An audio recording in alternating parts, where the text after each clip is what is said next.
Puedo recordar cuando era una niña de unos 7 años de edad. Mis padres peleaban casi todos los días. Escuchaba a mi madre que nos decía: ya está llegando la hora de que tu padre llegue a casa. Podía percibir lo nerviosa que se sentía solo de pensar en su llegada. Mis hermanos y yo corríamos hacia el servicio del templo y nos encerrábamos allí.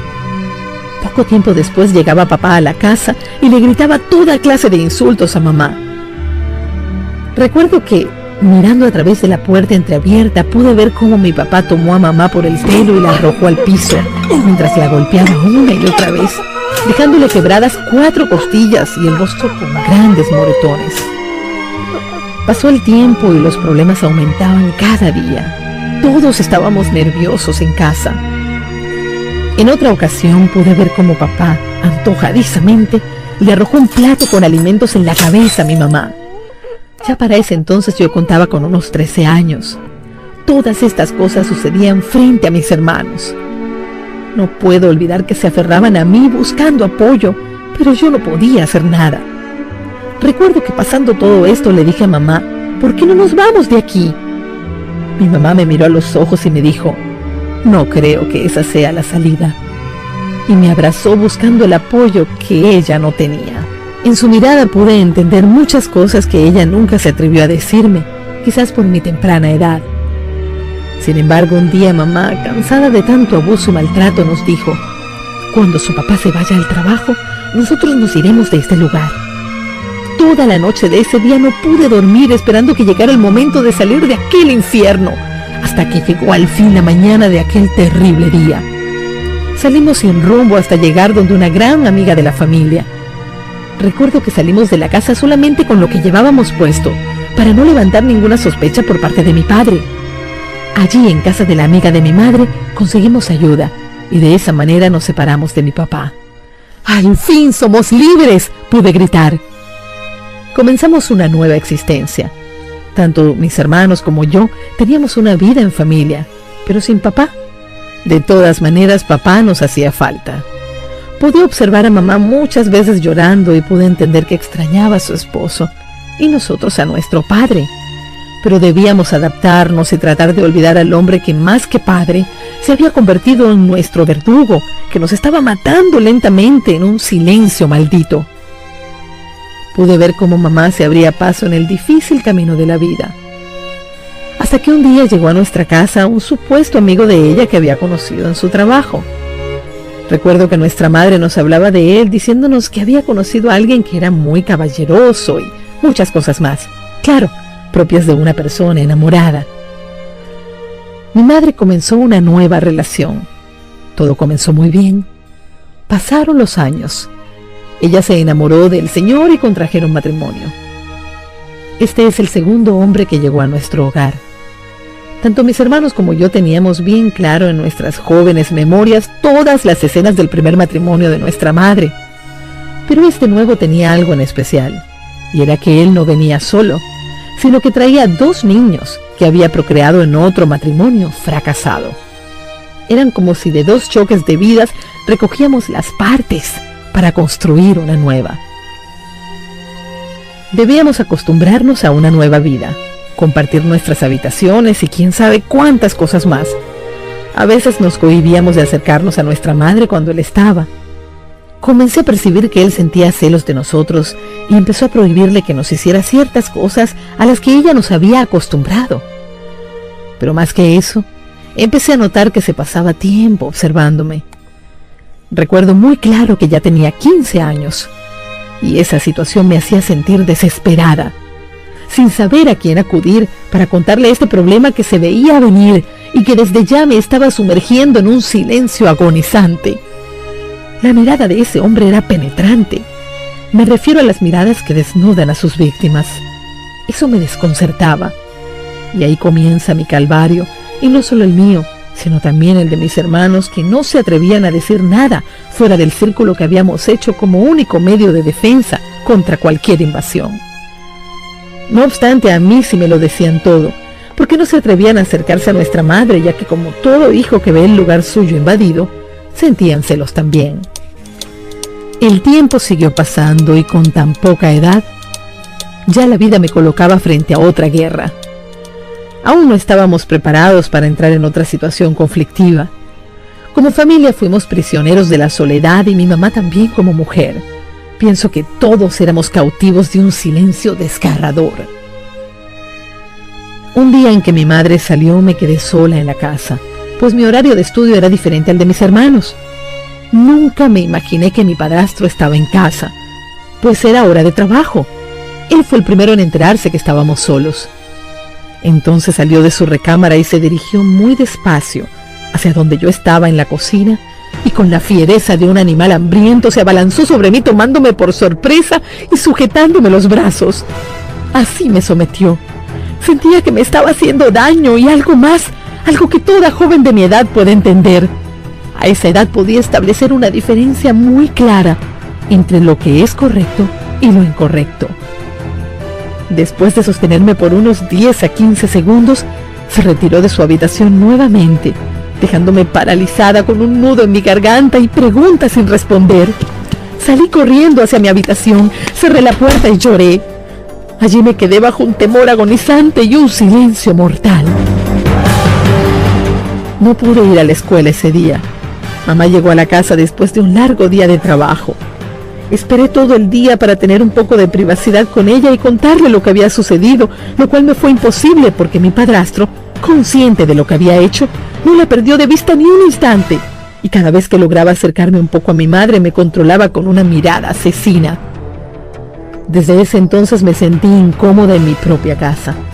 Comencé a sentir aquella ansiedad que antes había tenido cuando niña, pero ahora la cosa era un poco diferente. Ya sé dónde estoy y quién soy, pero tengo miedo de lo que pueda suceder. Me siento insegura. Cuando voy a la cocina, siento aquello que sentí cuando mi padrastro se me acercó aquel fatídico día. Mi mamá me pregunta qué tengo cuando me nota distraída y no le puedo contestar, porque me siento bajo la mirada amenazadora de ese hombre. Cuando siento que me observa, todo se revuelve dentro de mí. Siento un asco nauseabundo y mi temor no es solo en la cocina, sino también en mi habitación, en el baño, en fin, en cualquier lugar de la casa donde me encuentre sola. Aún en mis sueños tengo pesadillas en las que alguien me persigue. Son muchas las noches que me he levantado asustada, nerviosa, como si me faltara el aire. No sé lo que me está pasando.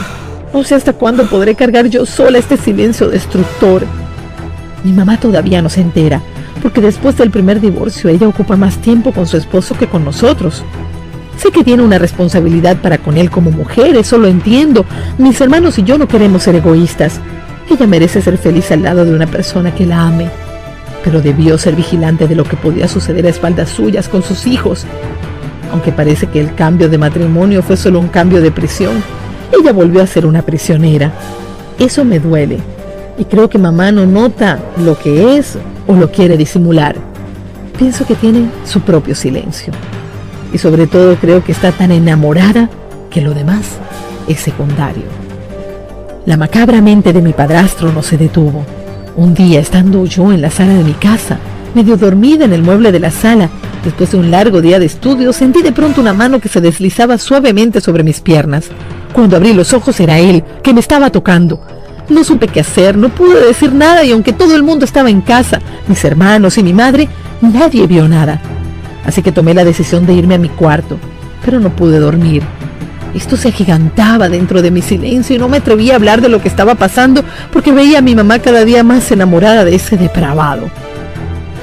Un día, mientras mamá estaba tomando el desayuno con nosotros en la mesa, tomé la decisión de escribir una pequeña nota en la cual explicaba todo lo que me estaba sucediendo. ¿Saben qué? Mi mamá no creyó nada de lo que le escribí en aquella breve nota. Sentí que mi silencio ya me estaba venciendo al tiempo que mi alma se endurecía. Entonces la relación entre mamá y yo comenzó a desgarrarse. Vivíamos dentro de la misma casa, pero era como estar en la selva. Ya no existía el aroma del hogar, sino el polvorín de explosión tras explosión. El tiempo avanzaba y una noche intenté quedarme en casa de una amiga. Luego de estar allí regresé a la casa de nuevo porque no era mi costumbre quedarme fuera de casa. Y esa precisa noche entré a mi cuarto. Me alisté para dormir y luego de unas 3 horas sentí que la puerta del cuarto se abrió. Sin embargo, pensaba que era un sueño porque ya me había dormido, pero era él, que dejando a mi madre en su recámara, se lanzó como una bestia en busca de su presa en medio de la oscuridad. Esta vez, sin embargo, fue diferente, porque el cazador hablaba con su víctima. Me susurró al oído: tú me perteneces, yo soy el que sostiene este hogar y todo lo que hay aquí me pertenece, y tú eres parte de este contrato, tú y tu madre son mías. Te estoy observando desde que vine aquí, pero veo que no quieres cooperar en nada, y lo mejor que has hecho es no decir nada, porque si abres la boca te puede ir muy mal, y a tus hermanos también. Mientras hablaba, sus manos me tocaban una vez más, haciéndome sentir indigna, sucia, ya que aquel hombre era mi padrastro, el esposo de mi madre. Esa noche me marcó. Ya no supe qué hacer. No podía contar con mamá porque ella no me creía. Pensé: ¿a dónde debo ir? ¿Quién me escuchará? Esto abre un nuevo episodio en mi vida. Debo marcharme de la casa. Conocí entonces a una amiga en la escuela, la cual me brindó su amistad y con ella la oportunidad de alejarme de aquel lugar que se convertía en continua amenaza para mi integridad física y emocional. Ahora entraba a un mundo incierto y envuelto por un silencio de remordimiento. Al salir de la escuela tenía que trabajar, hacer mi propia vida. Ya no contaba con mi familia porque ni siquiera saben dónde estoy, y creo que en todo este tiempo no lo sabrán. ¿Se imagina cómo me siento? Creo que no. No me juzgue, por favor. He sido forzada a tomar esta decisión para poder romper con un silencio que me consumía y amenazaba con exterminarme. Un día, aún estando en casa de mi amiga, me sentí sola, sin mi familia y más que todo ello sin mi padre, que a pesar de que tenía años sin verlo, lo necesitaba. No me importaba cómo se había portado con nosotros, necesitaba protección, consejo. Lo perdí todo. Quedé a la intemperie, a merced de un terrible frío que cala hasta lo más profundo de mi alma. Si tuviese a mi padre, otra cosa fuera, y el cobarde de mi padrastro lo había pensado 2 veces antes de haberme tocado. En medio de esa soledad, mi amiga me invitó a ir a una fiesta con otros amigos que ella conocía, y aunque mi cuerpo estaba allí, mi mente vagaba. No era yo la que estaba allí. Bien sabía que ese no era mi ambiente, ese no era mi lugar. Esas no eran mis gentes. Por eso, aunque estaba en medio de una fiesta, me sentía sola, vacía y triste. Parecía una tonta. Estaba tomando limonada mientras los demás ingerían alcohol. Para todos ellos, eso era tonto. Mi amiga se me acercó y me dijo: para que puedas pertenecer a este grupo, tienes que tomar lo que ellos toman. Y como yo quería entrar en su onda, accedí a la sugerencia. Comencé a tomar alcohol. Pasado el tiempo, era para mí algo normal hacerlo. Luego cambiaron de alcohol a droga, lo que al comienzo no fue fácil, pero al hacerlo con tanta frecuencia se me hizo un hábito y comencé a sentir que me faltaba más. Ya no era suficiente lo que estaba consumiendo. Perdí algunos días en mi trabajo, por lo que me expulsaron del mismo, pero nada de eso podía detenerme. Buscaba entre los amigos que me habían introducido a la droga, pero me decían: si quieren más de esta, tienes que comprarla. Pero no tenía trabajo, ni familia. Estaba cayendo ante la temida soledad y casi en el desprecio. Estaba siendo devorada por el vicio, bajo el silencio de los demás. Así fueron pasando mis días y también mi vida. Me sentía atrapada y me decía a mí misma: soy una víctima más. Pero al mismo tiempo pensaba como el hijo pródigo. Dudaba si volver a casa sería lo mejor porque, aunque parezca extraño, pensé muchas veces en cómo estarían mis hermanos, mi mamá y mi padre, que era el que más tiempo tenía sin ver, pero me sentía atrapada, no quería ni podía regresar. Pasando el tiempo fui cayendo en un pozo sin fondo. La falta de dinero para costear el vicio y el silencio se hacían cada vez más patentes en mi vida, y eso me llevó a la prostitución. Vendía mi cuerpo a cualquiera que me ofreciera en la calle. Eso me pareció el fin. Me parecía ir cayendo en un abismo, en un camino de una sola vía que no tenía regreso para mí. En medio de este desorden de orgías y más quedé embarazada. Ahora sí que toqué fondo. Nada podía ser peor para mí, ni siquiera iba a poder reclamarle a nadie porque no sabía quién era el padre de esa criatura que estaba esperando. No era cosa de juego. Iba pasando de un mal a otro sin pausa para reflexionar. En el proceso de todos estos cambios de ambiente ya la edad no importaba mucho porque para ese entonces tenía 22 años y aunque usted no lo crea, parecía tener 30. Ya mi cuerpo comenzaba a sentir los estragos de todas mis malas acciones y la mala vida que hacía tiempo llevaba. Comencé a enfermar. Mi sangre era débil para el feto. Mi sistema nervioso agitado, alta presión y un embarazo no deseado que bajo esta disyuntiva estaba creciendo dentro de mí. Comenzaron a salir algunas llagas en mi piel. El pelo debilitado escaseaba en mi cabeza. Comencé a perder peso alarmantemente. En medio de toda esta crisis, recibí mi primer regalo. Una brutal golpiza propinada por uno de mis malhumorados clientes porque, no les dije, tenía que seguir trabajando para poder subsistir. Días después se unió otra nota negativa a mi desgracia. Fui echada de la habitación que ocupaba. Ahora, completamente en la calle, no podía buscar clientes y con 5 meses de embarazo menos. Pero ¿a quién le importa eso? Fui al médico durante esos 5 meses una sola vez, porque tenía miedo que al conocer mi situación me despojaran de mi criatura al nacer. Cuando al fin lo visité, me diagnosticó una anemia crónica. Pero eso no era todo.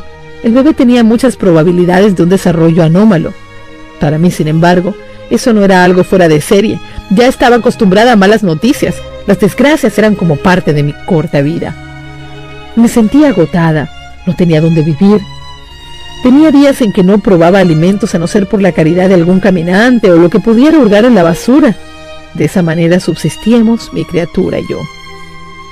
Ahora me doy cuenta que a cada uno le está reservada una forma de llegar a Dios. ¿Cuál será la manera de Dios llamarle a usted a su redil? Nunca pensé que habría una oportunidad para mí estando tan sumergida como lo estaba en el cieno del pecado.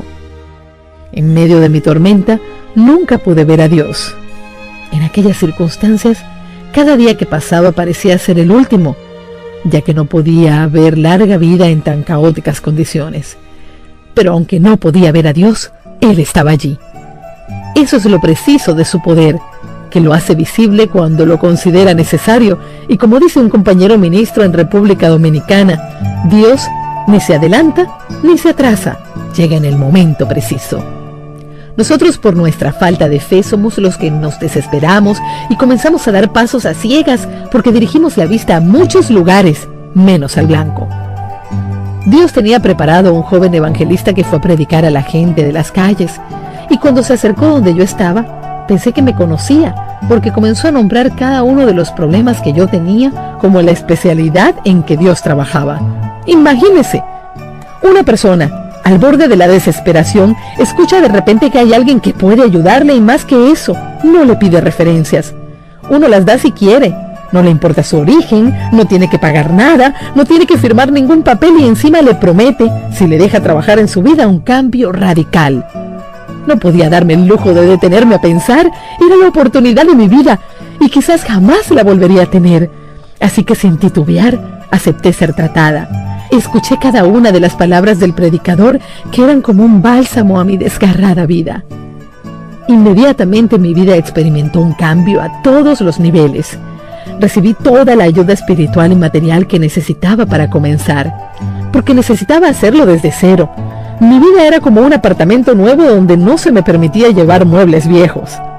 No pasó mucho tiempo para que saliera en busca de mi familia, para perdonar, reconciliándonos, borrando y sanando heridas viejas y hacerlos copartícipes de mi fe en Cristo.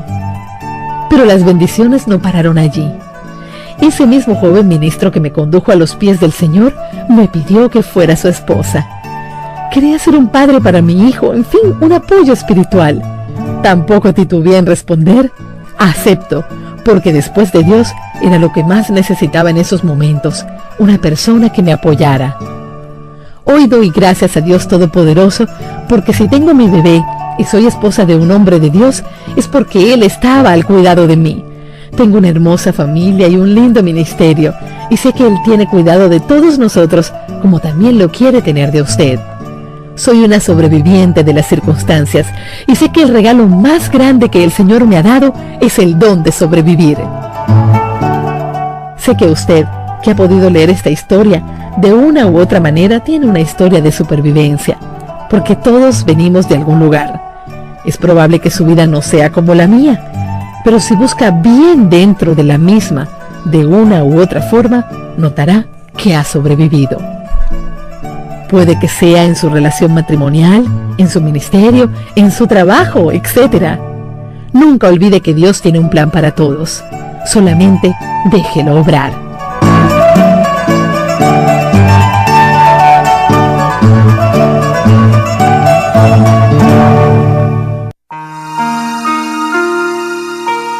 El don de sobrevivir en su silencio que mata.